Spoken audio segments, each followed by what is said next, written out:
예레미야 41장 11절에서 18절 말씀. 도망치다가.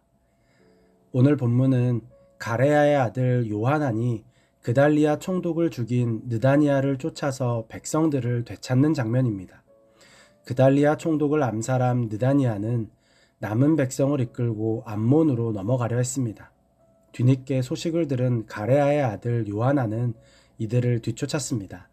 마침내 요하난이 그들을 따라잡았을 때 느다니아는 불이 나게 도망갔습니다. 백성들은 자신들의 군 지휘관을 보고 기뻐했습니다. 그리고 당장 요하난에게 도망쳤습니다. 요하난이 느다니아를 끝까지 쫓았지만 결국 느다니아는 암몬으로 도망쳤습니다. 당장 위기는 벗어났지만 요하난은 난감했습니다. 남유다로 돌아가자니 바빌로니아가 세운 총독을 죽였으니 분명 바빌로니아 군대가 자신들을 공격할 것으로 생각했습니다. 한편으로는 백성들과 함께 자신들이 저지른 일이 아님을 설명하고 오히려 자신들은 바빌로니아를 대적한 암살범을 쫓아냈다고 말한다면 충분히 바빌로니아의 자비를 기대해 볼 수 있는 상황입니다. 그런데 요하난이 어리석은 결정을 합니다. 애굽으로의 망명을 선택한 것입니다. 성경은 요하난이 이러한 선택을 한 이유를 바빌로니아 사람들을 두려워했기 때문이라고 말합니다. 충분히 두려울 수 있는 상황입니다. 두려움은 모든 이성적 사고를 멈추게 합니다. 정상적인 판단을 할 수 없게 만드는 것입니다. 두려움에 사로잡히면 옳고 그름보다 당장 눈앞에 있는 공포부터 피하고 싶어집니다. 그렇기에 어리석은 선택을 하는 것입니다. 그런데 우리가 두려워하는 것 중에 대부분은 일어나지 않을 일입니다.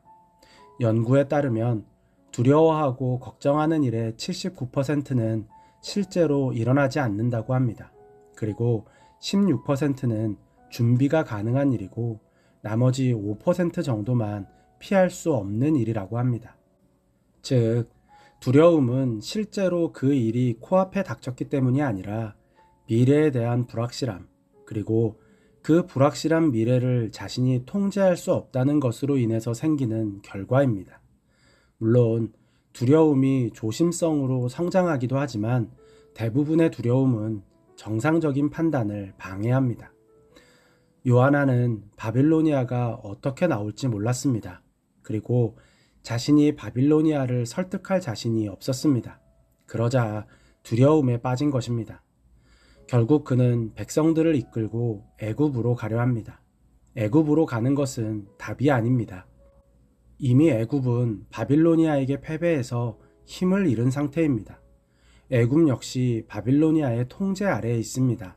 만약 바빌로니아가 그달리아를 암살한 것 때문에 그들을 죽이려 한다면 애굽으로의 망명이 아무런 도움이 되지 않는다는 것입니다. 그리고 애굽에서 그들을 받아줄지도 알 수 없습니다. 애굽 역시 불확실한 미래에 불과한 것입니다. 요하난의 선택은 그야말로 상황을 모면하고 피하는 것이었습니다. 그런데 여기서 아주 흥미로운 장면이 나옵니다. 그들이 애굽으로 가다가 베들레헴 근처에 있는 게롯 김함이라는 곳에서 쉬게 된 것입니다. 본문에서 게롯 김함은 김함의 여관이라는 의미입니다. 즉, 게롯은 임시 거주지입니다. 그런데 게롯이라는 단어의 뿌리가 되는 구르라는 단어의 뜻이 길 옆으로 벗어나다, 낯선 장소를 두려워하다, 반대 행위를 위해 모으다 라는 의미입니다. 이 부분은 두 가지로 해석이 가능합니다.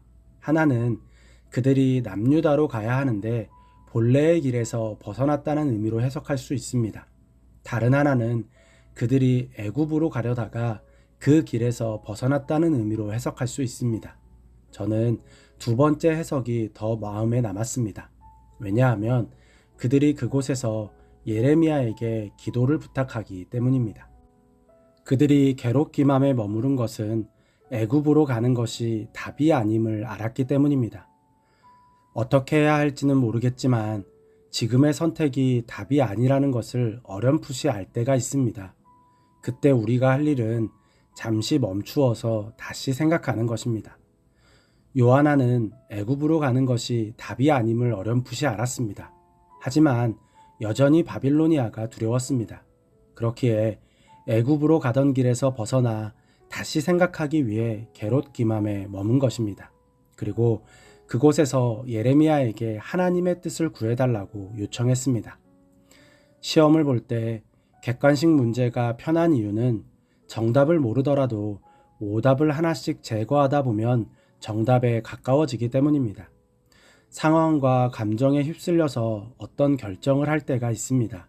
그런데 그 결정이 정답이 아니라는 것을 알 것 같습니다. 그렇다면 멈추어야 합니다. 일단 정답이 아닌 것, 확실한 오답을 제거해야 합니다. 그리고 다시 생각해야 합니다. 다시 기도해야 하고 다시 하나님의 마음을 물어야 합니다. 이것이 은혜입니다. 이것을 은혜라고 말한 이유는 이것이 우리의 감각이나 경험치로 인해서 생긴 것이 아니라 성령님께서 우리의 마음에 신호를 주시는 것이기 때문입니다. 하나님께서 마음에 빨간 불을 주실 때가 있습니다. 지금 당장 어떤 결정을 해야 하는데 눈앞에 빨간 불이 보입니다. 당장 상황을 벗어나고 싶은데 하나님의 신호는 빨간 불입니다. 어떤 답을 주셨으면 좋겠는데 그저 빨간 불만 주실 때가 있습니다. 이것이 은혜입니다. 첫 번째 은혜는 잘못된 길로 향하는 걸음을 멈추게 하시기 때문입니다. 두 번째 은혜는 지금 두려워서 피하고 싶은 그 상황을 하나님께서 해결하실 계획이 있기 때문입니다. 어떤 선택을 앞두고 하나님께 기도할 때 하나님께서 빨간불을 주신다면 그때 우리가 할 일은 멈추어서 기다리는 것입니다. 그리고 초록불을 확인할 때까지 다시 하나님의 마음을 묻는 것입니다. 빨간불에도 계속 길을 갈 수 있습니다. 아무도 뭐라고 하지 않을 수도 있습니다. 하지만 하나님 앞에서 불법입니다. 그렇기에 그에 합당한 책임을 만날 수밖에 없습니다. 하나님의 빨간불은 은혜입니다. 그리고 빨간불에서 멈추는 것이 지혜이고 신앙입니다. 두려움과 조급함, 고집을 내려놓고 하나님의 빨간불 앞에서 멈출 수 있는 지혜가 있기를 바랍니다. 하나님의 빨간불은 거절이 아닙니다. 은혜입니다.